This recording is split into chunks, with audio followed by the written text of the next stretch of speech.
ഒരു സാധാരണ ഇടവകയിലെ വികാരിയച്ഛന് സ്ഥലത്തെ മെത്രാൻ്റെ ഫോൺ കോൾ വരികയാണ്. മെത്രാനച്ഛൻ ചോദിക്കുകയാണ്, ഇനി വല്ലതും ഉണ്ടോ അച്ചോ അവിടെ പണയം വെക്കാനായിട്ട്. സാധാരണക്കാരനായ വികാരിയച്ഛൻ പറയും, ഇല്ല പിതാവേ, ഒന്നും തന്നെയില്ല. മെത്രാൻ പറയുകയാണെങ്കിൽ ഒരു കാര്യം ചെയ്യ്, ഇവിടെ കത്തീഡ്രൽ പള്ളിയിലെ വികാരിയച്ഛനായിട്ട് ചാർജ് എടുക്കുക. അപ്പോൾ ഒരു 4 മെഴുകുതിരി കാലെങ്കിലും ഉണ്ടാകും പണയം വെക്കാനായിട്ട്. ആ സാധാരണക്കാരനായ വൈദികൻ്റെ തൊട്ടടുത്ത സ്ഥലം മാറ്റം കത്തീഡ്രൽ പള്ളിയിലെ വികാരിയച്ഛനായിട്ടായിരുന്നു. അവിടെ നിന്ന് അദ്ദേഹം ഒരു മോൺസിഞ്ഞോറായി മാറുന്നു. പിന്നീട് മാന്തുവായ രൂപതയുടെ മെത്രാനായി മാറുന്നു. അവിടെ നിന്ന് വെനീസിലെ പാത്രിയാർക്കീസും പിന്നീട് സഭയുടെ മാർപ്പാപ്പയുമായി മാറിയ ആ സാധാരണക്കാരനായ വൈദികൻ, അത് വിശുദ്ധ 10-ാം പിയൂസ് മാർപ്പാപ്പയെ കുറിച്ചാണ് പറഞ്ഞു വരുന്നത്. സ്നേഹമുള്ളവരെ, വിശുദ്ധരിലൂടെ വിശുദ്ധയിലേക്ക് എന്ന പ്രോഗ്രാമിലേക്ക് ഏവർക്കും സ്വാഗതം. നമ്മൾ ഇന്ന് കാണാനായിട്ട് പോകുന്നത് വിശുദ്ധ 10-ാം പിയൂസ് അഥവാ ജോസഫ് സാർത്തോ എന്ന് പറയുന്ന വിശുദ്ധനായ വൈദികന്റെ ചരിത്രമാണ്.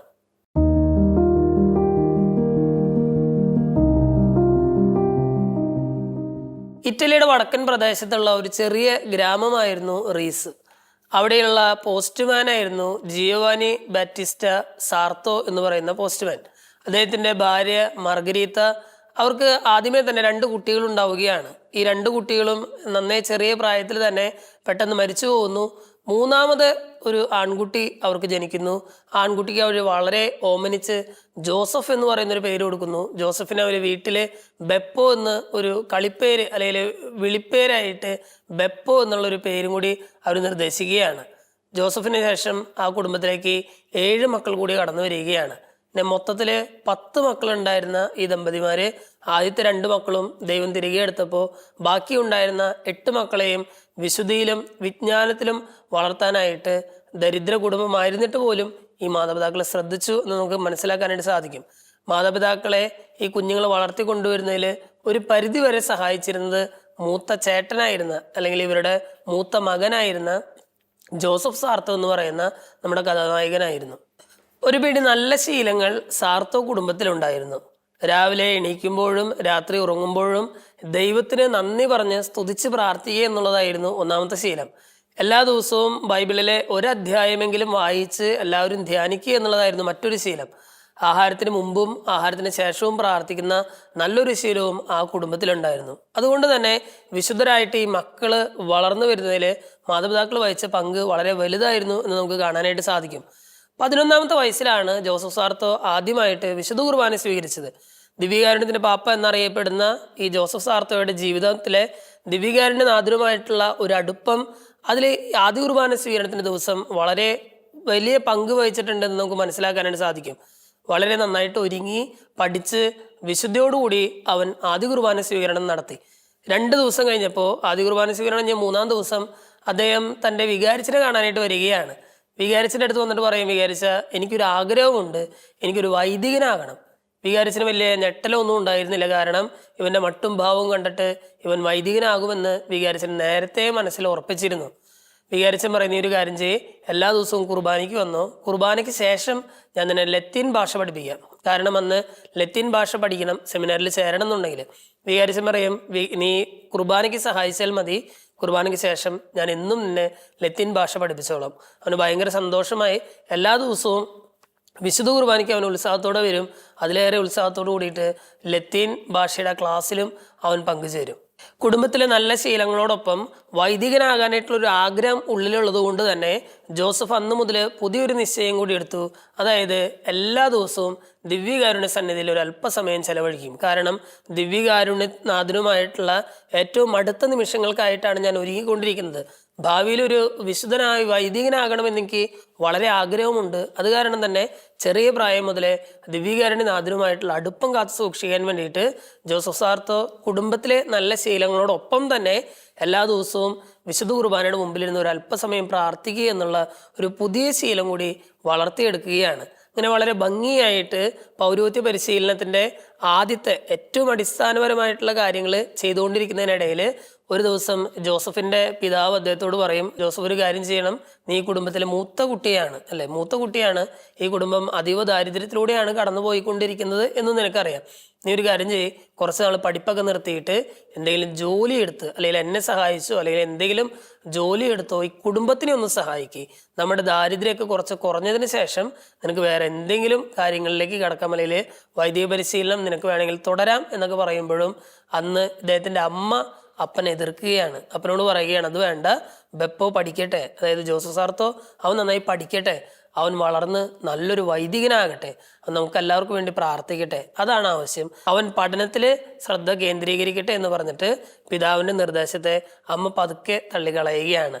യഥാർത്ഥത്തിൽ ഇദ്ദേഹത്തിന്റെ ആഗ്രഹവും, അതായത് ജോസഫിന്റെ അപ്പന്റെ ആഗ്രഹവും ജോസഫ് പഠിച്ച് നല്ല വിശുദ്ധനായ വൈദികനാകണം എന്നുള്ളത് തന്നെയായിരുന്നു.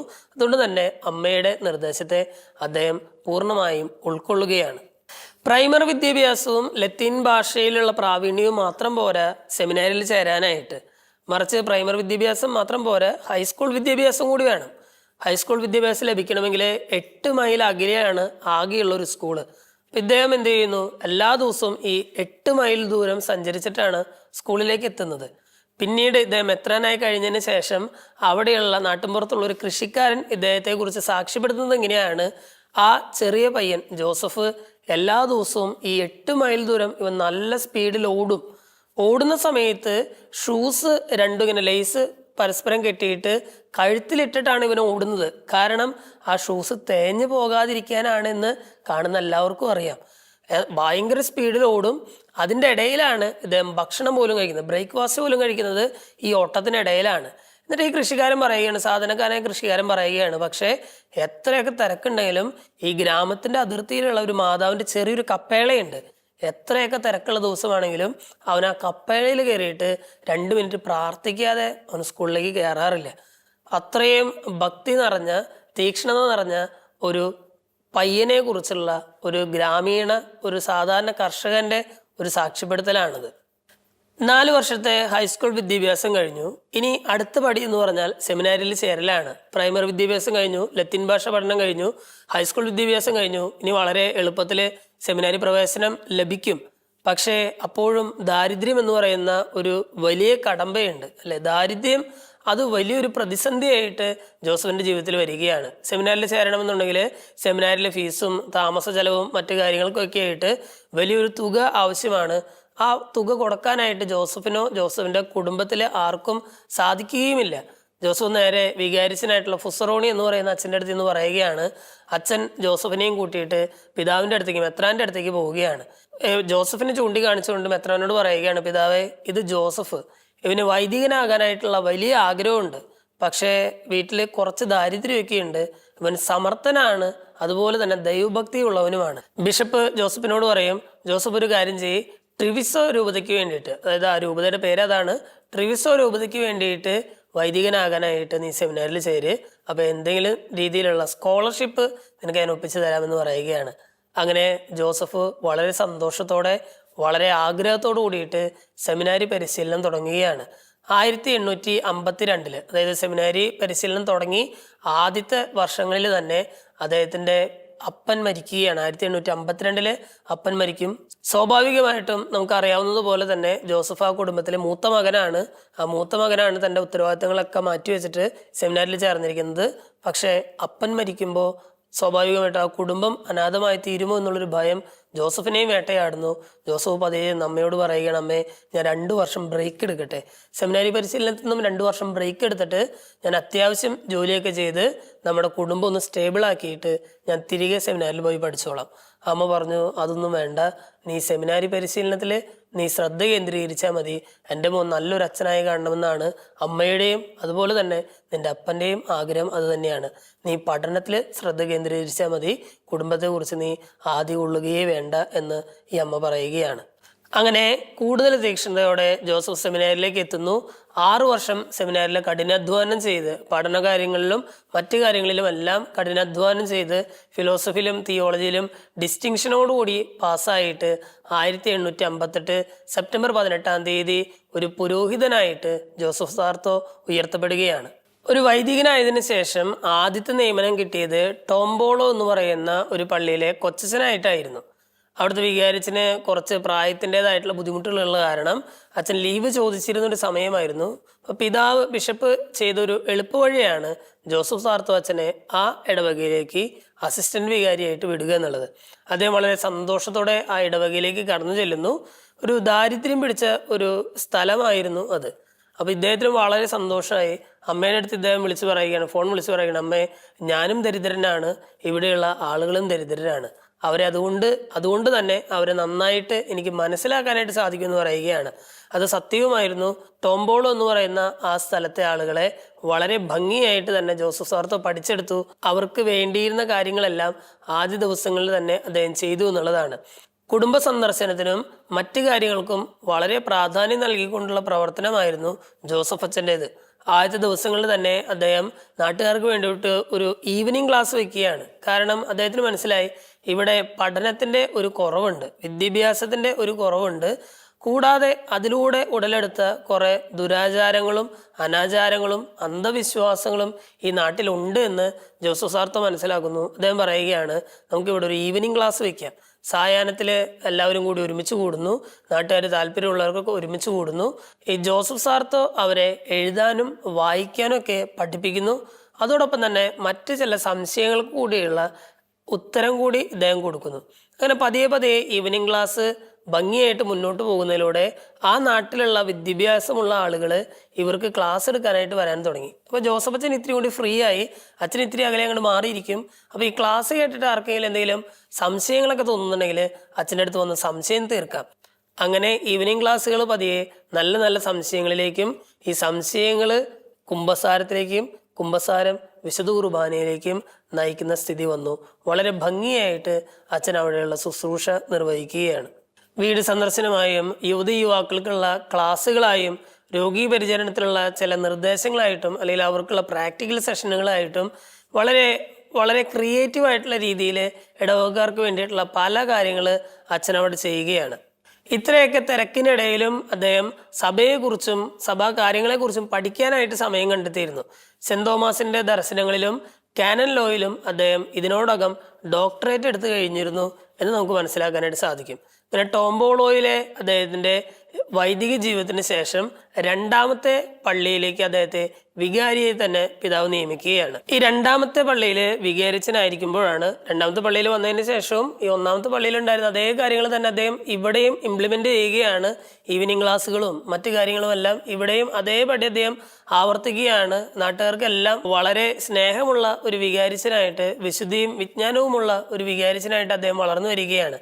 അങ്ങനെ ഇരിക്കെയാണ് 1873 ആ നാടിനെ നടുക്കിക്കൊണ്ട് വലിയ പകർച്ചവ്യാധിയായ കോളറ രോഗം വരുന്നത്. കോളറ രോഗം അവിടെ എല്ലാം പടർന്നു പിടിച്ചു. ഒരുപാട് പേര് മരിച്ചു. ഒരു ദിവസം തന്നെ 4-5 പേര് മരിക്കുന്ന അവസ്ഥ വരെ ഈ ഇടവകയിൽ ഉണ്ടാവുകയാണ്. എല്ലാ ദിവസവും രോഗീപരിചരണവും അതുപോലെ തന്നെ അത്യാവശ്യം വേണ്ടവർക്ക് രോഗീലേപനവും മറ്റു കാര്യങ്ങളും കൊടുക്കാൻ വേണ്ടിയിട്ട് ജോസഫ് അച്ഛൻ ഓടി നടക്കുകയാണ്. 4-5 മരണങ്ങൾ ഒരു ദിവസം ഉണ്ടാകുമ്പോൾ അതേപോലെ തന്നെ ഈ മൃതദേഹ സംസ്കാരങ്ങളും അതിൻ്റെ തിരക്കുകളുമൊക്കെ ഒരു വികാരിച്ചനുണ്ടാകും. ഏറ്റവും ഒടുവിൽ ഈ മൃതദേഹം വഹിക്കാൻ പോലും, അത് ചുമക്കാൻ പോലും, ശവമഞ്ചം ചുമക്കാൻ പോലും ആരുമില്ലാത്ത അവസ്ഥ വരെ വന്നു. കാരണം ഇത് പകർച്ചവ്യാധിയാണ്. പകർച്ചവ്യാധി പിടിച്ച് ഒരാൾ മരിക്കുമ്പോൾ അദ്ദേഹത്തിൻ്റെ ശവസംസ്കാരത്തിനെത്താനോ ശവമഞ്ചം പിടിക്കാൻ പോലും ആളുകൾ പേടിച്ചിരുന്ന ഒരവസ്ഥ വരുത്തി. അങ്ങനെയുള്ള ഒരവസ്ഥയിൽ ഒരു വൈദികൻ തന്നെ അല്ലെങ്കിൽ ആ സ്ഥലത്തെ വികാരിച്ചൻ തന്നെ ശവമഞ്ചം ചുമന്നുകൊണ്ട് പള്ളിയിലേക്ക് വന്ന് മൃതദേഹ സംസ്കാരം നടത്തിയ ചരിത്രവും 10-ാം പീയൂസ് പാപ്പയുടെ ജീവചരിത്രത്തിൽ നമ്മൾ വായിക്കുകയാണ്. ഈ രണ്ടാമത്തെ പള്ളിയിൽ വികാരിച്ചനായിരിക്കുമ്പോഴാണ് നമ്മളെ തുടക്കത്തിൽ പറഞ്ഞ മെത്രാൻ്റെ ഫോൺ കോൾ വരുന്നത്. കാരണം ആ നാട്ടിലുള്ള എല്ലാവരിൽ നിന്നും സഹായം സ്വീകരിച്ച് എവിടെ നിന്നൊക്കെ കടം വാങ്ങിക്കാൻ സാധിക്കുമോ സാധിക്കുന്നവരിൽ നിന്നും കടം പോലും വാങ്ങിച്ച് ഈ ജോസഫ് സാർത്തോ ആളുകളെ, ദരിദ്രരെ സഹായിച്ചിരുന്നു എന്ന് നമ്മൾ ജീവചരിത്രത്തിൽ കാണുന്നുണ്ട്. അങ്ങനെയുള്ള ഒരു സമയത്താണ് മെത്രാനച്ചൻ ഈ ജോസഫ് അച്ഛനെ വിളിച്ച് ചോദിക്കുന്നത്, ഇനി അവിടെ പണയം വെക്കാനായിട്ട് എന്തെങ്കിലും ഉണ്ടോ? അത് കളിയാക്കി ചോദിച്ചതല്ല, കുറ്റപ്പെടുത്തി ചോദിച്ചതല്ല, മറിച്ച് അദ്ദേഹത്തെ കുറിച്ചുള്ള അഭിമാനത്തിൽ നിന്ന് ചോദിച്ചതാണ്. കാരണം അത്ര മനോഹരമായിട്ട് അദ്ദേഹം അവിടെ ജീവകാരുണ്യ പ്രവർത്തനങ്ങൾ ചെയ്യുന്നുണ്ട്. അതുകൊണ്ട് തന്നെയാണ് ആ ചോദ്യത്തിന് ശേഷം ഒരു പ്രമോഷൻ എന്ന പോലെ കത്തീഡ്രൽ വികാരിയായിട്ട് അദ്ദേഹത്തിന് സ്ഥാനക്കയറ്റം കൊടുക്കുന്നത്. കത്തീഡ്രൽ വികാരിയായിരുന്ന ജോസഫ് സാർത്തോ പിന്നീട് സെമിനാരിയിലെ സ്പിരിച്വൽ ഫാദർ ആകുന്നു. ആ രൂപതയുടെ തന്നെ ചാൻസലർ ആകുന്നു, പിന്നീട് സെമിനാരിയിലെ റെക്ടറസിനാകുന്നു, മോൺസിഞ്ഞോർ ആകുന്നു. അങ്ങനെ വളരെ സ്തുത്യർഹമായ സേവനം ആ രൂപതയിൽ കാഴ്ചവെക്കുകയാണ് ജോസഫ് സാർത്തോ അച്ഛൻ. വികാരി ജനറൽ അച്ഛനായിരിക്കുന്ന സമയത്താണ് സഭയുടെ എല്ലാ സ്ഥാപനങ്ങളിലും അല്ലെങ്കിൽ എല്ലാ വിദ്യാഭ്യാസ സ്ഥാപനങ്ങളിലും വിശ്വാസ പരിശീലനത്തിലുള്ള സംവിധാനം ഒരുക്കണമെന്ന് അദ്ദേഹം കർശനമായിട്ട് നിർദ്ദേശിക്കുന്നത്. അത് മാർപ്പാപ്പയായിരുന്നപ്പോഴും ഈ വിശ്വാസ പരിശീലന കാര്യങ്ങളിൽ വളരെ ശ്രദ്ധ അദ്ദേഹം പുലർത്തിയിരുന്നു എന്ന് നമുക്ക് കാണാനായിട്ട് സാധിക്കും. അങ്ങനെ ഇരിക്കെ 1884 അദ്ദേഹത്തെ ബിഷപ്പ് തൻ്റെ അരമനയിലേക്ക് വിളിപ്പിക്കുകയാണ്. അവിടെയുള്ള അരമനയിലുള്ള ചാപ്പലിൽ എന്നിട്ട് അദ്ദേഹത്തോട് പറയും, മുട്ടുകുത്തി എന്ന് ദൈവത്തോട് പ്രാർത്ഥിക്കാൻ പറയും. അങ്ങനെ മുട്ടുകുത്തി എന്ന് പ്രാർത്ഥിക്കുന്ന ജോസഫിൻ്റെ കയ്യിലേക്ക് ഒരു കവർ വെച്ച് നീട്ടുകയാണ്, ഒരു ലെറ്റർ വെച്ച് നീട്ടുകയാണ്. എന്നിട്ട് പറയും അത് തുറന്നു വായിക്കാൻ പറയും. ഈ ജോസഫ് സാർത്തോ ഈ ലെറ്റർ തുറന്ന് വായിച്ചു കഴിയുമ്പോൾ ജോസഫിൻ്റെ കണ്ണുകളൊക്കെ നിറഞ്ഞൊഴുകുന്നുണ്ട്. പിതാവിനോട് ഇദ്ദേഹം പറയും, പിതാവേ, ഈ സ്ഥാനത്തിന് ഞാൻ യോഗ്യനൊന്നുമല്ല. എന്തായിരുന്നു ആ കത്തില്? മാന്തുവായ് എന്ന് പറയുന്ന ഒരു രൂപതയുടെ ബിഷപ്പായിട്ട് ജോസഫ് സാർത്തോയെ നിയമിച്ചുകൊണ്ടുള്ള ഒരു കത്തായിരുന്നു അത്. ജോസഫ് പറയുകയാണ്, പിതാവ്, ഈ സ്ഥാനത്തിന് ഞാൻ യോഗ്യനൊന്നുമല്ല. അവർക്ക് എന്തോ തെറ്റ് പറ്റിയതാണ്, അവർക്ക് എന്തോ പെശക് പറ്റിയതാണ്, ഞാനൊന്നല്ല ഈ സ്ഥാനത്ത് വരേണ്ടത്. പിതാവ് പറയണം, അത് തെറ്റ് പറ്റിയതൊന്നുമല്ല, ദൈവം തന്നെ തിരഞ്ഞെടുത്തിട്ടുണ്ട്. അവര് പറയണത് നീ അങ്ങോട്ട് അനുസരിച്ചാൽ മതി, ദൈവം തന്നെ തിരഞ്ഞെടുത്തിട്ടുള്ളതാണ്. ആ രൂപതക്കാർക്ക് ജോസഫത്തിനെ സ്നേഹിക്കാൻ പറ്റിയില്ലെങ്കിൽ അവർക്ക് വേറെ ആരെയും സ്നേഹിക്കാനായിട്ട് സാധിക്കുകയില്ല. അങ്ങനെ മാന്തുവായ് രൂപതയുടെ മെത്രാനായിട്ട് നമ്മുടെ ജോസഫ് സാർത്തോ ചാർജ് എടുക്കുകയാണ്. അദ്ദേഹത്തിൻ്റെ ആദ്യത്തെ ശ്രദ്ധ പോയത് സെമിനാരി ഫോർമേഷനിലായിരുന്നു. ഒരു രൂപത നല്ല രീതിയിൽ മുന്നോട്ട് പോകണമെന്നുണ്ടെങ്കിൽ, ഇപ്പോഴായാലും ഭാവിയിലായാലും നല്ല രീതിയിൽ മുന്നോട്ട് പോകണമെന്നുണ്ടെങ്കിൽ നല്ല വിശുദ്ധിയുള്ള വിജ്ഞാനമുള്ള വൈദികരെ രൂപത വാർത്തെടുക്കണമെന്ന് അദ്ദേഹം ചിന്തിച്ചിരുന്നു. അതുകൊണ്ട് തന്നെ രൂപതയിലെ സെമിനാരി കെട്ടിടം പുതുക്കി പണിയുന്നതിലായിരുന്നു അദ്ദേഹത്തിൻ്റെ ആദ്യത്തെ ശ്രദ്ധ. സാമ്പത്തികമായിട്ട് വളരെ പിന്നാക്കം നിൽക്കുന്ന ഒരു രൂപത ആയതുകൊണ്ട് തന്നെ ആ രൂപതയിലെ സെമിനാരി കെട്ടിടം പൊളിച്ചു പണിയാനായിട്ട് ഈ മെത്രാന്റെ കുടുംബസ്വത്ത് വിൽക്കേണ്ടി വന്നു എന്ന് നമ്മൾ വായിക്കുന്നുണ്ട്. അങ്ങനെ സെമിനാരി കെട്ടിടം പുനരുദ്ധരിച്ചതിന് ശേഷം സെമിനാരി ഫോർമേഷനിലും അതുപോലെ തന്നെ വൈദികരുടെ ഫോർമേഷനിലും അദ്ദേഹം പ്രത്യേകം ശ്രദ്ധ കൊടുക്കുകയാണ്. ഫ്രീ മൈസൻസ് എന്ന് പറയുന്ന ഒരു ഗ്രൂപ്പ് ഉണ്ട് ആ നാട്ടില്. സഭയ്ക്ക് എതിരെ നിൽക്കുന്ന, വിശ്വാസ ജീവിതത്തിനെതിരെ നിൽക്കുന്ന ആളുകളുടെ ഒരു സംഘടന ഫ്രീ മൈസൻസ് എന്ന് പറയുന്ന ഒരു ഗ്രൂപ്പ് ഉണ്ട്. അതുപോലെ തന്നെ ഗവൺമെന്റിനും ഭരണത്തിനും എതിരായിട്ട് നിൽക്കുന്ന വിപ്ലവകാരികളായിട്ടുള്ള ആളുകളും ആ ഒരു നാട്ടിലുണ്ട്. ഇവരുടെ രണ്ടുപേരുടെയും സ്വാധീനം കാരണം മതത്തോടോ പ്രാർത്ഥനയോടോ ഒക്കെ ഒരു വളരെ വല്ലാത്തൊരു വിരക്തി തോന്നിയിരുന്ന ആളുകളായിരുന്നു ആ രൂപതയിലുണ്ടായിരുന്നത്. പിതാവിന് മനസ്സിലായി, ഇവരോടൊക്കെ എതിർത്ത് ജയിക്കണമെങ്കിൽ, അല്ലെങ്കിൽ ഇവരുടെ സ്വാധീനത്തിൽ നിന്നും ആളുകളെ തിരികെ കൊണ്ടുവരണമെങ്കിൽ വിശുദ്ധരായിട്ടുള്ള വൈദികരെ ആവശ്യമാണ്. പിന്നെ വൈദികര് വിശുദ്ധരാകണം എന്നുള്ള വലിയൊരു ആഗ്രഹം ഈ പിതാവിൻ്റെ മനസ്സിൽ രൂപപ്പെടുകയും അതിനനുസരിച്ചുള്ള പ്രോഗ്രാമുകൾ ഇദ്ദേഹം ആ രൂപതയിൽ ആവിഷ്കരിക്കുകയും ചെയ്യുകയാണ്. പിതാവ് ഇപ്രകാരം പറയുകയാണ്, എല്ലാ വൈദികരും വിശുദ്ധ കുർബാനയ്ക്ക് മുമ്പ് കുമ്പസാരിപ്പിക്കാനായിട്ട് സമയം കണ്ടെത്തണം. കുമ്പസാരക്കൂട്ടിൽ നിങ്ങൾ സമയം കണ്ടെത്തണം, പ്രത്യേകിച്ച് വിശുദ്ധ കുർബാനയ്ക്ക് മുമ്പ്. കുമ്പസാരക്കൂടിനോടും വിശുദ്ധ കുർബാനയോടും ഒരു പ്രത്യേക അടുപ്പമുണ്ടായിരുന്ന ഈ ബിഷപ്പ് വൈദികനായപ്പോഴും ബിഷപ്പായിരുന്നപ്പോഴും കർദിനാളായിരുന്നപ്പോഴും മാർപ്പാപ്പയായിരുന്നപ്പോൾ പോലും കുമ്പസാരിപ്പിക്കാനായിട്ട് സമയം കണ്ടെത്തിയിരുന്ന ഒരു ബിഷപ്പായിരുന്നു എന്ന് നമുക്ക് കാണാനായിട്ട് സാധിക്കും അദ്ദേഹത്തിൻ്റെ ജീവചരിത്രം വായിച്ചാൽ. മാന്തുവായ് രൂപതയിലെ ബിഷപ്പ് എന്ന സ്ഥാനം വളരെ ഭംഗിയായിട്ട് ജോസഫ് സാർത്തോ മുന്നോട്ട് കൊണ്ടുപോകുന്നതിനിടയ്ക്കായിരുന്നു 1893 വെനീസിലെ പാത്രിയാർക്കീസായിട്ട് അദ്ദേഹം തെരഞ്ഞെടുക്കപ്പെട്ടത്. വെനീസിലെ പാത്രിയാർക്കീസിന്റെ കസേര ഒഴിഞ്ഞു കിടക്കുന്ന ഒഴിവിലേക്ക് ആരെ നിയമിക്കണമെന്ന് ലിയോ 13 പാപ്പയ്ക്ക്, അന്നത്തെ മാർപ്പാപ്പയായിരുന്ന ലിയോ 13 പാപ്പയ്ക്ക് രണ്ടാമതൊന്നും ആലോചിക്കേണ്ടതായിട്ട് വന്നിരുന്നില്ല. കാരണം ജോസഫ് സാർത്തോ എന്ന് പറയുന്ന വളരെ പ്രഗത്ഭനായിട്ടുള്ളൊരു മെത്രാൻ തൻ്റെ മുമ്പിൽ ഇങ്ങനെ നിറഞ്ഞു നിൽക്കുന്ന ഒരു സമയമാണ്. അദ്ദേഹം ജോസഫ് സാർത്തോയെ വെനീസിലെ പാത്രിയാർക്കീസായിട്ട് നിയമിക്കുകയാണ്. മാന്തുവായ് രൂപതയിൽ ഉണ്ടായിരുന്നതിനേക്കാളും ഏറെ ഈ ഫ്രീ മേസൺസ് ഗ്രൂപ്പിന് സ്വാധീനമുണ്ടായിരുന്ന ഒരിടമായിരുന്നു ഈ വെനീസ് എന്ന് പറയുന്ന അതിരൂപത. അദ്ദേഹത്തെ അവിടുത്തെ പാത്രിയാർക്കീസ് ആക്കിയത് ഈ ഫ്രീ മേസൺസ് ഗ്രൂപ്പിന് ഒട്ടും ഇഷ്ടപ്പെട്ടില്ല. കാരണം അവിടുത്തെ ഒരു പ്രത്യേക സാഹചര്യം അനുസരിച്ച്, രാഷ്ട്രീയ പശ്ചാത്തലം അനുസരിച്ച് സഭയുടെ കാര്യങ്ങളിൽ ഒരു പരിധി വരെ അതിനുള്ള കാര്യങ്ങൾ തീരുമാനിക്കാനുള്ള അധികാരം ഈ ഫ്രീ മേസൺസ് ഗ്രൂപ്പിന് ഉണ്ടായിരുന്നു എന്നുള്ളതാണ്. എന്ന് പറഞ്ഞാൽ പുതിയ ഒരു പാത്രിയാർക്കീസിനെ നിയമിക്കണം എന്നുണ്ടെങ്കിൽ ഞങ്ങളുടെ കൂടെ അഭിപ്രായം അറിഞ്ഞതിന് ശേഷം വേണം അങ്ങനെ ഒരു പുതിയ പാത്രിയാർക്കീസിനൊക്കെ അവിടെ വെക്കാനായിട്ട്. ലിയോ 13 പാപ്പ ഒരിക്കലും ഈ ഫ്രീ മേസൺസിന്റെ കൂട്ട് ചേരുന്നവനായിരുന്നില്ല. അതുകൊണ്ട് തന്നെ ജോസഫ് സാർത്തോയെ വെനീസിലെ പാത്രിയാർക്കീസാക്കി നിയമിച്ചപ്പോൾ അദ്ദേഹം ഒരിക്കലും ഈ ഫ്രീ മേസൺസിനോട് ഒരു അഭിപ്രായം ചോദിച്ചിരുന്നില്ല. അത് അവർ ചൊടിപ്പിച്ചു.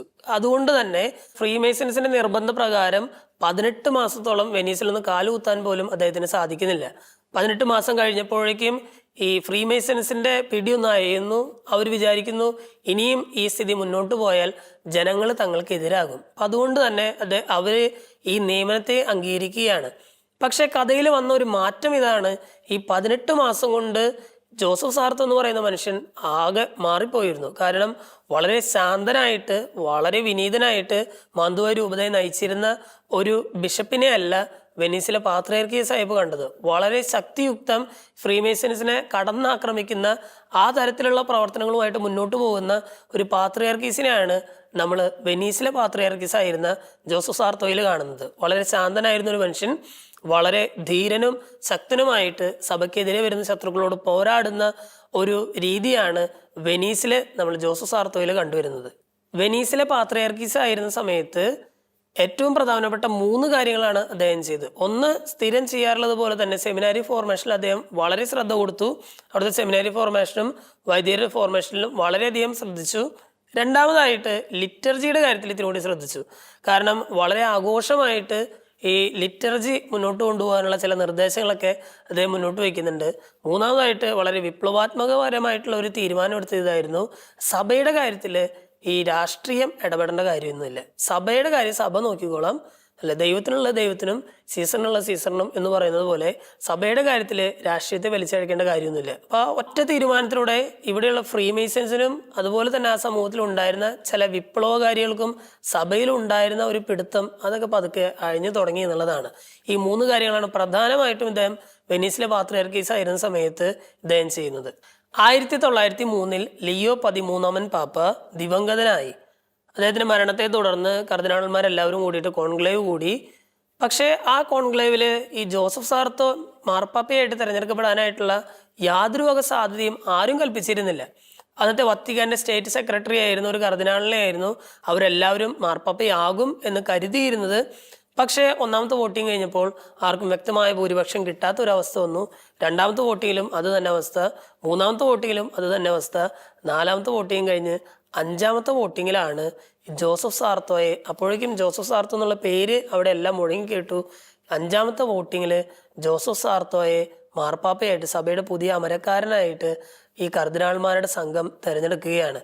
അദ്ദേഹം അന്ന് തിരഞ്ഞെടുത്ത നാമം 10ാം പിയൂസ് എന്ന് പറയുന്ന നാമമാണ്. അങ്ങനെ സഭയുടെ പുതിയ അമരക്കാരനായിട്ട് 10ാം പിയൂസ് മാർപ്പാപ്പ ചാർജ് എടുക്കുകയാണ്. മാർപ്പാപ്പയായിരുന്ന വിശുദ്ധ 10ാം പിയൂസിന്റെ ജീവചരിത്രം നമ്മൾ വായിച്ചു നോക്കുമ്പോൾ മാർപ്പാപ്പയായിരുന്ന കാലഘട്ടത്തിൽ അദ്ദേഹം സവിശേഷ ശ്രദ്ധ കൊടുത്ത 3 കാര്യങ്ങൾ നമുക്ക് കണ്ടുപിടിക്കാനായിട്ട് സാധിക്കും. ഒന്നാമത്തെ കാര്യം, സാധാരണ ചെയ്യാറുള്ളത് പോലെ തന്നെ ദേവാലയ സംഗീതത്തിനും ദേവാലയ തിരുക്കർമ്മങ്ങൾക്കും അദ്ദേഹം ലിറ്റർജിക്ക് വളരെ പ്രാധാന്യം കൊടുത്തു എന്നുള്ളതാണ്. എത്ര ആഘോഷകരമായിട്ട് ലിറ്റർജി നിങ്ങൾക്ക് മുന്നോട്ട് കൊണ്ടുപോകാൻ സാധിക്കുമോ അത്രയും ആഘോഷമായി തന്നെ ലിറ്റർജി മുന്നോട്ട് കൊണ്ടുപോകണം എന്ന് അദ്ദേഹം നിർദ്ദേശിച്ചു. രണ്ടാമതായിട്ട് സെമിനാരിക്കാരുടെ കാര്യത്തിലുള്ള ശ്രദ്ധ പോലെ തന്നെ വൈദികരുടെ കാര്യത്തിൽ അദ്ദേഹം മാർപ്പാപ്പയായിരുന്നപ്പോൾ ഒരു പടി കൂടി കടന്ന് വൈദികരുടെ കാര്യത്തിലും കൂടി ഇത്തിരി കൂടി ശ്രദ്ധ കൊടുക്കാനായിട്ട് അദ്ദേഹം സഭയെ ഉദ്ബോധിപ്പിക്കുകയാണ്. കാരണം വിശുദ്ധനായിട്ടുള്ള ഒരു വൈദികനുണ്ടെങ്കിൽ മാത്രമേ ഒരു സമൂഹം വിശുദ്ധമായി നിലനിൽക്കുകയുള്ളൂ എന്ന് അദ്ദേഹം വിശ്വസിച്ചിരുന്നു. അതുകൊണ്ട് തന്നെ വൈദികർക്ക് വേണ്ട കാര്യങ്ങളെല്ലാം വളരെ ഭംഗിയായി തന്നെ മുന്നോട്ട് കൊണ്ടുപോകാനായിട്ട് അദ്ദേഹം സഭയെ ഉത്ബോധിപ്പിക്കുകയാണ്. മൂന്നാമതായിട്ട് കുട്ടികളുടെ വിശ്വാസ പരിശീലനത്തിന്റെ കാര്യത്തിലാണ്. സഭയുടെ എല്ലാ വിദ്യാഭ്യാസ സ്ഥാപനങ്ങളിലും വിശ്വാസ പരിശീലനത്തിനുള്ള സംവിധാനം ഒരുക്കണമെന്ന് അദ്ദേഹം നിർദ്ദേശിക്കുന്നു. കുട്ടികളുടെ വിശ്വാസ പരിശീലനത്തിന് ഒരു പ്രത്യേക പ്രാധാന്യം കൊടുത്ത് മുന്നോട്ട് കൊണ്ടുപോകാനായിട്ട് ഇദ്ദേഹം സഭയെ ഉദ്ബോധിപ്പിക്കുകയാണ്. കുട്ടികൾക്ക് ആദ്യ കുർബാന സ്വീകരണത്തിനുള്ള ഒരു വയസ്സൊക്കെ അന്ന് നിശ്ചയിച്ചിരുന്നു. 11 വയസ്സ് കഴിഞ്ഞവർ മാത്രമേ ആദ്യ കുർബാന സ്വീകരണം നടത്താൻ പാടുകയുള്ളൂ എന്നുള്ളതായിരുന്നു അക്കാലത്തെ നിയമം. എന്നാൽ പിയൂസ് 10ാമൻ പാപ്പ ഈ നിയമത്തിന് ഏറെക്കുറെ എതിരായിരുന്നു. കാരണം അദ്ദേഹത്തിന് ഒരു ബോധ്യം, വിശുദ്ധ കുർബാന സ്വീകരിക്കുമ്പോൾ ഞാൻ ഈശോയെയാണ് സ്വീകരിക്കുന്നത് എന്നുള്ളൊരു ബോധ്യം വന്ന ഒരു കുഞ്ഞിന് ആദ്യ കുർബാന സ്വീകരണം നൽകാമെന്നുള്ളതായിരുന്നു. ഒരു ദിവസം അദ്ദേഹം മാർപ്പാപ്പയായിരിക്കുന്ന സമയത്ത് ഒരു അമ്മയും കുഞ്ഞും കയറി വരുന്നു. ഈ കുഞ്ഞിനെ പരിചയപ്പെടുത്തുന്നതിനിടയിൽ ഈ അമ്മ പറയുകയാണ്, ഇവന് 4 വയസ്സായി, കുറച്ച് കൊല്ലങ്ങൾ കൂടി കഴിയുമ്പോൾ ഇവന് വിശുദ്ധ കുർബാന കൊടുക്കണം എന്ന് എനിക്ക് ആഗ്രഹമുണ്ട്. അപ്പൊ ഈ കുഞ്ഞിനോട് മാർപ്പാപ്പ ചോദിക്കുകയാണ്, മോനെ നീ വിശുദ്ധ കുർബാന സ്വീകരിക്കുമ്പോൾ നീ ആരെയാണ് സ്വീകരിക്കുന്നത്? ഞാൻ ഈശോയാണ് സ്വീകരിക്കുന്നത്. ആ വിശുദ്ധ കുർബാന അപ്പത്തിൽ ആരാണ് ജീവിക്കുന്ന ദൈവമായിട്ട് ഉള്ളത് എന്ന് ചോദിക്കുമ്പോൾ ഈ കുഞ്ഞു പറയുകയാണ്, അതിൽ ഈശോ ജീവിക്കുന്നുണ്ട്, ആ അപ്പത്തിൽ ഈശോ ജീവിക്കുന്നുണ്ട് എന്ന് ഈ കുഞ്ഞു പറയുകയാണ്. മാർപ്പാപ്പ പറയുകയാണ്, നാളെ ഈ അമ്മയോട് പറയുകയാണ്, നാളെ ഈ കുഞ്ഞിനെ കൊണ്ട് എൻ്റെ കുർബാനയ്ക്ക് വരിക, ഞാനിവന് ആദ്യ കുർബാന സ്വീകരണം നൽകുമെന്ന് പറയുകയാണ്. അതായത് വിശുദ്ധ കുർബാന അപ്പത്തിൽ ഈശോയാണ് വസിക്കുന്നതെന്നും ആ ഈശോയാണ് ദിവ്യകാരുണ്യ സ്വീകരണത്തിലൂടെ എൻ്റെ ഉള്ളിലേക്ക് കടന്നു വരുന്നതും എന്നുള്ള ഒരു ബോധ്യം ഉള്ള എല്ലാ കുട്ടികൾക്കും ആദ്യ കുർബാന സ്വീകരണം നടത്താമെന്ന് മാർപ്പാപ്പ ഒരു പുതിയ നിയമം കൊണ്ടുവരികയാണ്. അങ്ങനെയൊക്കെയാണ് ഇദ്ദേഹം കുട്ടികളുടെ മാർപ്പാപ്പ എന്ന് അറിയപ്പെടാനായിട്ട് തുടങ്ങിയത്. അടുക്കലടുക്കല് വിശുദ്ധ കുർബാന സ്വീകരിക്കുന്നതിന് സാധാരണക്കാർക്ക് എന്ന് പറഞ്ഞാൽ അൽമായര് അടുക്കലടുക്കല് ദിവ്യകാരുണ്യ സ്വീകരണം നടത്തുന്നതിനുള്ള ക്രമീകരണങ്ങളും ആ ഒരു നിയമ പരിഷ്കാരവും കൊണ്ടുവന്നത് വിശുദ്ധനായ 10-ാം പീയൂസ് പാപ്പ തന്നെയാണ്. അതുകൊണ്ടൊക്കെ തന്നെയാണ് ഇദ്ദേഹം ദിവ്യകാരുണ്യത്തിന്റെ പാപ്പ എന്നറിയപ്പെടുന്നത്. വൈദികരുടെ പരിശീലനത്തിലുള്ള പ്രത്യേക ശ്രദ്ധയും വൈദികരുടെ വിശുദ്ധ ജീവിതത്തിലുള്ള പ്രത്യേക ആഗ്രഹവും കൊണ്ട് ഇദ്ദേഹം നടത്തിയ പ്രവർത്തനങ്ങളുടെ പേരിലാണ് ഇദ്ദേഹം വൈദികരുടെ പാപ്പ എന്നറിയപ്പെടുന്നത്. 20-ാം നൂറ്റാണ്ടിന്റെ ആരംഭം സഭയുടെ ജീവിതത്തിലും അല്ലെങ്കിൽ സഭയുടെ ചരിത്രത്തിലും ലോക ചരിത്രത്തിലും അത്ര സന്തോഷപ്രദമായിട്ടുള്ള ഒരു കാലഘട്ടമായിരുന്നില്ല എന്ന് നമുക്ക് ചരിത്രം പഠിക്കുമ്പോൾ മനസ്സിലാകും. കാരണം ഒരുപാട് യുദ്ധങ്ങളും യുദ്ധക്കെടുതികളും മൂലം സംഘർഷഭരിതമായിട്ടുള്ള ഒരു വർഷങ്ങളായിരുന്നു 20-ാം നൂറ്റാണ്ടിന്റെ ആദ്യ വർഷങ്ങൾ. ആദ്യ വർഷങ്ങളിൽ സഭയെ നയിച്ച ധീരനായ മാർപ്പാപ്പയായിരുന്നു പീയൂസ് 10-ാമൻ പാപ്പ. വളരെ സമാധാനപൂർണമായിട്ട് സഭയെ നയിച്ച ധീരമായ നിലപാടുകളെടുത്ത മാർപ്പാപ്പയായിരുന്നു വിശുദ്ധ 10-ാം പീയൂസ് പാപ്പ. യുദ്ധവും യുദ്ധക്കെടുതികളും തൻ്റെ മനസ്സിനെ അസ്വസ്ഥതപ്പെടുത്തുകയും ആ അസ്വസ്ഥത തൻ്റെ ശരീരത്തിലേക്ക് പടരുകയും ചെയ്തതോടുകൂടി തന്നെ അദ്ദേഹത്തിൻ്റെ ആരോഗ്യം ക്ഷയിക്കാനായിട്ട് തുടങ്ങി. ഏറ്റവും ഒടുവിൽ 1914 ഓഗസ്റ്റ് മാസം 20-ാം തീയതി അദ്ദേഹം മരണത്തെ പുൽകുകയാണ്, ദിവംഗതനാവുകയാണ്. സ്നേഹമുള്ളവരെ, ജീവിച്ചിരുന്ന കാലഘട്ടത്തിൽ തന്നെ അത്ഭുതങ്ങൾ പ്രവർത്തിച്ചിരുന്ന ഒരു പാപ്പ എന്ന് പറഞ്ഞാൽ നമ്മൾ അദ്ദേഹത്തിന്റെ ജീവചരിത്രത്തിൽ ഇപ്രകാരം ഒരു ഇൻസിഡന്റ് നമ്മൾ വായിക്കുന്നുണ്ട്. ഒരു ദിവസം ഇദ്ദേഹം ഒരു പബ്ലിക് ഓഡിയൻസ്, ഒരു പബ്ലിക്കായിട്ടിരുന്ന ഒരു പ്രസംഗം പറഞ്ഞുകൊണ്ടിരിക്കുന്നതിനിടയിൽ ഒരു കുഞ്ഞിനെ ഒരു പിതാവ് കൊണ്ടുവന്നിട്ട് ഇദ്ദേഹത്തിന്റെ മടിയിൽ കിടത്തും. പക്ഷപാതം എന്ന് പറയുന്ന ഒരു അസുഖം ബാധിച്ചിരുന്ന ഒരു കുഞ്ഞായിരുന്നു അത്. ആ കുഞ്ഞിനെ മാർപ്പാപ്പ തന്റെ മടിയിലിരുത്തി അദ്ദേഹം തന്റെ പ്രസംഗം തുടരും. ഈ കുഞ്ഞിനെ എണീറ്റ് നടക്കാനൊന്നും പറ്റുകയില്ല. പക്ഷപാതം എന്ന് പറയുന്ന ഒരു രോഗമാണ്. ഈ പ്രസംഗം തുടരുന്നതിനിടയിൽ ഈ കുഞ്ഞ് എണീറ്റ് വളരെ കൂളായിട്ട് നടന്നു പോവുകയാണ്. എന്ന് പറഞ്ഞാൽ ആ പ്രസംഗത്തിനിടയിൽ ഈ കുഞ്ഞിന് സൗഖ്യം ലഭിക്കുകയാണ്. കുഞ്ഞ് വളരെ കൂളായിട്ട് നടന്ന് അതിൻ്റെ മാതാപിതാക്കളുടെ അടുത്തേക്ക് പോവുകയാണ്. മാർപ്പാപ്പയായിട്ട് ഒന്നും സംഭവിച്ചിട്ടില്ല എന്നുള്ളൊരു രീതിയിൽ വളരെ ഭംഗിയായിട്ട് ഇദ്ദേഹത്തിന്റെ പ്രസംഗം തുടരുകയും ചെയ്യുകയാണ്. ഈ ഒരു സംഭവത്തെ കുറിച്ച് ചോദിക്കുമ്പോൾ ഇദ്ദേഹം പറയുന്നുണ്ട്, ഇത് ചെയ്തത് ഞാനൊന്നുമല്ലല്ലോ, ദൈവം ചെയ്തൊരു അത്ഭുതമാണ്. ഞാൻ അതിലൊരു കാഴ്ചക്കാരനായി നിന്നു എന്നേ ഉള്ളൂ. അതിൽ പ്രത്യേകിച്ച് അഹങ്കരിക്കാനോ അത്ഭുതപ്പെടാനോ ഒന്നുമില്ല. ദൈവത്തിനൊരു അത്ഭുതം അത്ര മാത്രമേ ഉള്ളൂ എന്ന് പറയുന്ന വളരെ സിമ്പിളായിട്ടുള്ള ഒരു നിലപാട് അദ്ദേഹം എടുക്കുകയാണ്. മറ്റ് ഒരുപാട് അത്ഭുതങ്ങളും ജീവിച്ചിരുന്ന കാലഘട്ടത്തിൽ തന്നെ അദ്ദേഹത്തിന്റെ ജീവിതം വഴി നടന്നതായിട്ട് അദ്ദേഹത്തിന്റെ ജീവചരിത്രം സാക്ഷ്യപ്പെടുത്തുന്നുണ്ട്. 1914 ദിവംഗതനായ 10-ാം പീയൂസ് പാപ്പയുടെ മൃതദേഹം 30 വർഷങ്ങൾക്ക് ശേഷം 1944 നാമകരണ നടപടികൾക്കായിട്ട് ആ കല്ലറ തുറന്നു നോക്കിയപ്പോൾ അന്നും അഴുകാതെ ഇരിക്കുന്ന ആ ശരീരം കാണുകയും അത് പിന്നീട് ഇന്നും നമുക്ക് കാണാവുന്ന രീതിയിൽ അവിടെ സൂക്ഷിക്കുകയും ചെയ്തിട്ടുണ്ട്. 1952 സഭ ഇദ്ദേഹത്തെ വാഴ്ത്തപ്പെട്ടവരുടെ ഗണത്തിലേക്ക് ഉയർത്തുന്നത്. 1954 12-ാം പീയൂസ് പാപ്പ 10-ാം പീയൂസ് മാർപ്പാപ്പയെ വിശുദ്ധരുടെ ഗണത്തിലേക്ക് ഉയർത്തുകയാണ്. സ്നേഹമുള്ളവരെ, ജീവിച്ചിരുന്ന കാലഘട്ടത്തിൽ തന്നെ വിശുദ്ധൻ എന്ന് അറിയപ്പെട്ടിരുന്നൊരു മനുഷ്യൻ, പരിശുദ്ധ അമ്മയോടും വിശുദ്ധ കുർബാനയോടും ലിറ്റർജിയോടും പ്രാർത്ഥനയോടുമൊക്കെ വളരെയധികം സ്നേഹമുണ്ടായിരുന്ന ഒരു ആത്മബന്ധമുണ്ടായിരുന്ന ഒരു മനുഷ്യൻ. ദിവ്യകാരുണ്യത്തോട്, ദിവ്യകാരുണ്യ സ്വീകരണത്തോട്, കുമ്പസാരത്തോടും കുമ്പസാരക്കൂടിനോടും പ്രത്യേകമായ രീതിയിൽ സ്നേഹം പ്രകടിപ്പിച്ചിരുന്നൊരു മനുഷ്യൻ. അദ്ദേഹം വിശുദ്ധനായില്ലെങ്കിലേ അത്ഭുതമുള്ളൂ. സ്നേഹമുള്ളവരെ, വിശുദ്ധ 10-ാം പീയൂസ് മാർപ്പാപ്പയുടെ ജീവചരിത്രം കേട്ട് കഴിയുമ്പോൾ നമുക്കും ഈ ഒരു ആഗ്രഹം ഉണ്ടാകട്ടെ. കുമ്പസാരത്തോടും കുമ്പസാരക്കൂടിനോടും ഒരു സ്നേഹം ഉണ്ടാകട്ടെ. ദിവ്യകാരുണ്യത്തോടും ദിവ്യകാരുണ്യ സ്വീകരണത്തോടും അടങ്ങാത്ത ഒരു ആഗ്രഹം ഉണ്ടാകട്ടെ. ബൈബിൾ വായനയും മറ്റു പ്രാർത്ഥനകളും നമ്മുടെ ജീവിതത്തിന്റെ ഭാഗമാകട്ടെ. വിശുദ്ധ 10-ാം പീയൂസ് നമ്മുടെ വിശ്വാസ വഴിയിൽ എന്നും നമുക്ക് മുമ്പിൽ കത്തിജ്വലിക്കുന്ന ഒരു വിളക്കായിരിക്കട്ടെ. ആമേൻ.